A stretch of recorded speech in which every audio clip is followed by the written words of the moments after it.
روزہ سخت نہیں ہوتا اور ہو ہی نہیں سکتا سخت۔ اللہ پاک کی محبت میں اتنا صبر تو کر ہی سکتے ہیں۔ رسول پاک صلی اللہ علیہ وآلہ وسلم نے فرمایا، جس شخص نے بغیر عذر اور بیماری کے رمضان المبارک کا ایک روزہ بھی چھوڑ دیا تو خواہ ساری عمر کے روزے بھی رکھتا رہے، وہ اس ایک کی تلافی نہیں کر سکتا۔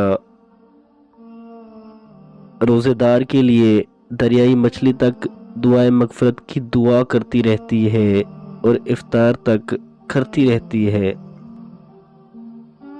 حضور اکرم صلی اللہ علیہ وآلہ وسلم کا ارشاد مبارک ہے کہ روزے دار کے لیے دو خوشیاں ہیں، ایک افطار کے وقت اور ایک اس وقت ہوگی جب اپنے رب سے ملاقات کرے گا۔ سال بھر بھوک چھپاتا رہا لوگوں سے، کل وہ فخر سے بولے گا میرا روزہ ہے۔ رمضان المبارک میں شیطان کو اللہ تعالیٰ قید کر دیتا ہے، جبکہ نفس کو ہم نے خود قید کرنا ہوتا ہے۔ پیٹ کو نہ سمجھاؤ کہ روزے سے ہوں، جسم کے ہر عضو، آنکھ، کان، زبان سے نکلنے والے ہر الفاظ، ہاتھ پیر سے کہو کہ روزہ ہے۔